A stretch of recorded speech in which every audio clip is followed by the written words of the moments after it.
So that was, in total, we have spent at this point in time only about $2,200 on this film. So that was one big thing.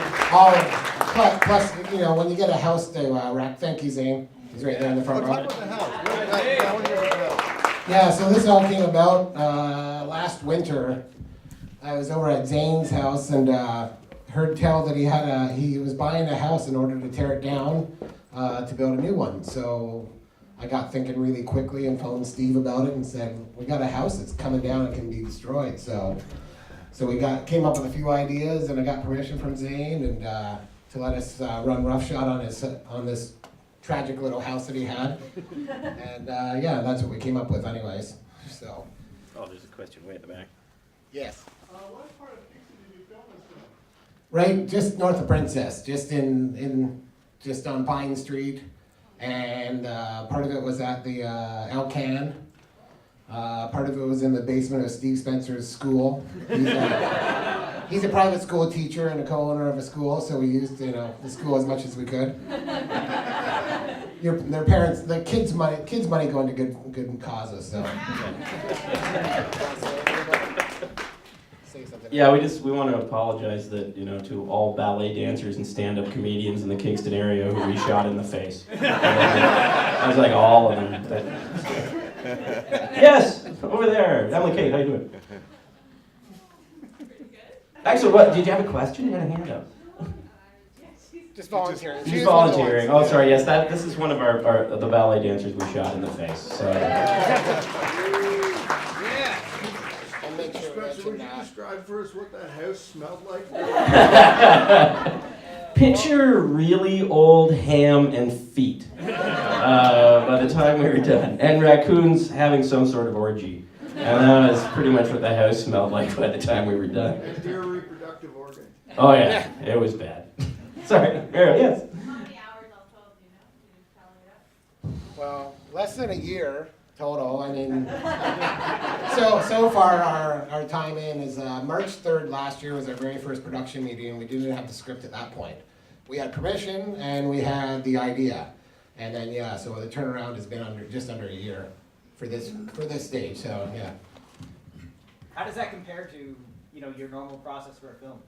Well, the other film that screened tonight earlier that some of you saw, Fault, which I produced also, was shot the summer before. So it sort of shows how much longer some films can take, and it just depends. In this case, we only had the house for so long, so we knew we had to shoot and edit at the same time because eventually the house was going to be completely gone, and we'd never be able to go back to that and recreate it. So. Yeah, I think currently there's actually a new house on that spot, so we have no chance going back and filming anything. Quite beautiful house. However, I was diligently re-editing right at the balcony as we were doing this. So. I said you guys could shoot the Stronghold 2 for that. Yes, okay, yes. Thanks, when you tear that one down, we're in.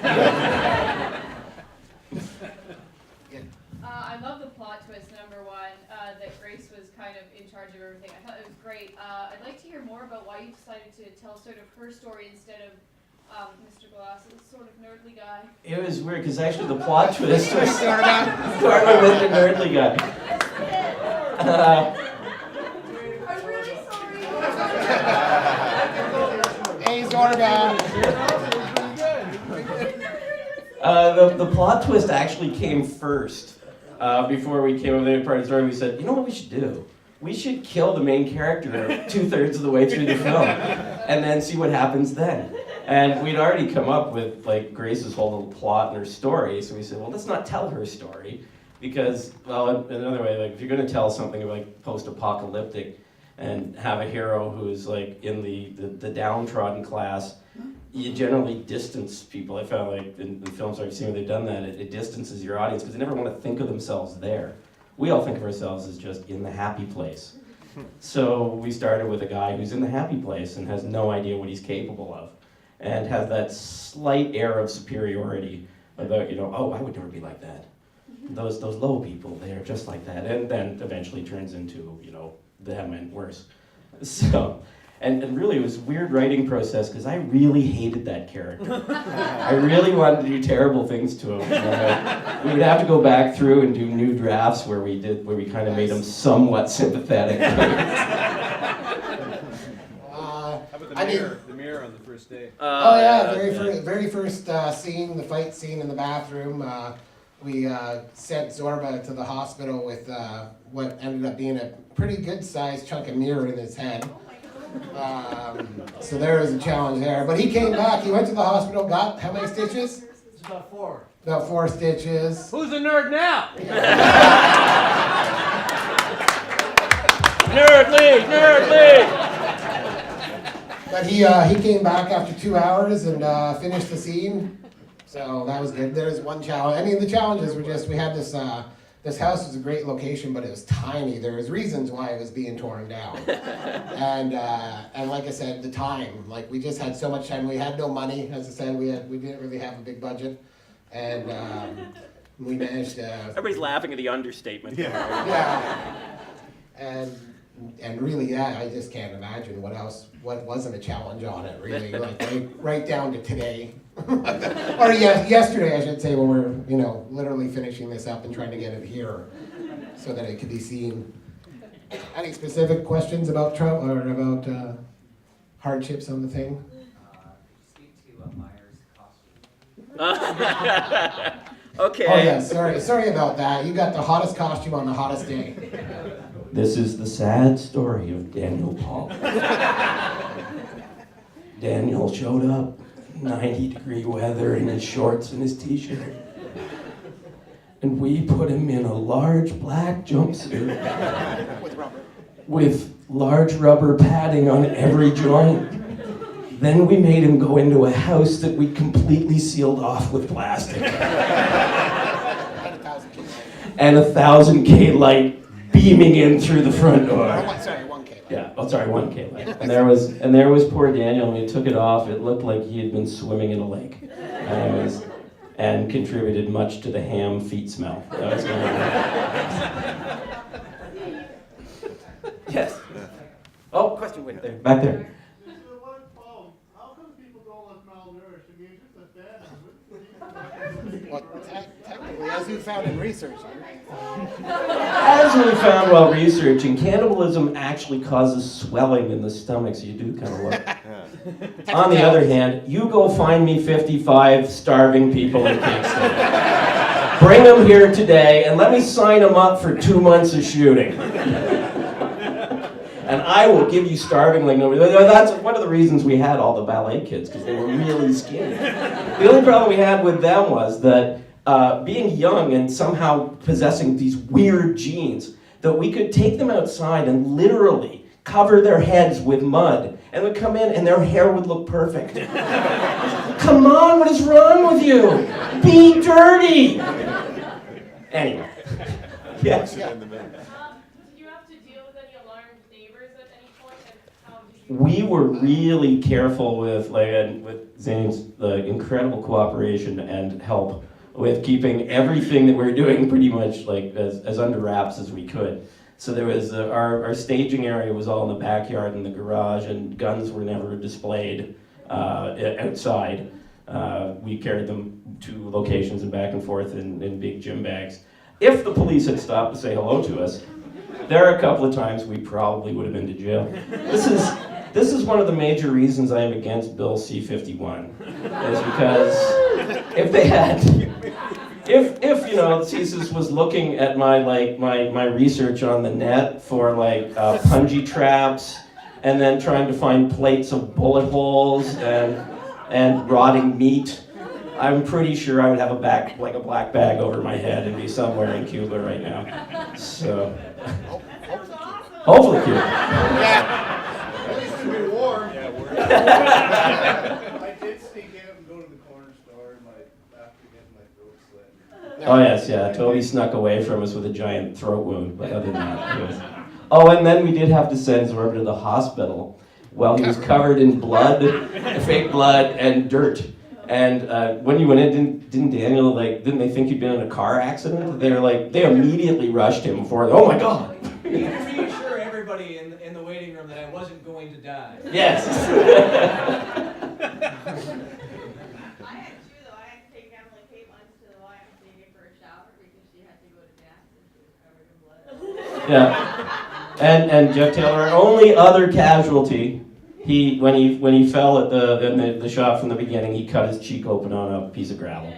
So that was. You can't come into my workplace, some shirt, covered in blood, and I forgot you could help me. What the hell? Oh my god. So we've contributed to the shirtless male population of Kingston, really. I think well, and I think if we've done nothing else, that's what we did. And in short, everyone else suffered for us. So really, that was how we got through this. I think I had a lot of fun. Any other? I lost my foot pillow one time, and it was tragic. Oh man. That was in your special trailer. Yeah. The trailer cost $2,100. We had to spend the money on something. Who made Clay's skull in the bag? Like His head?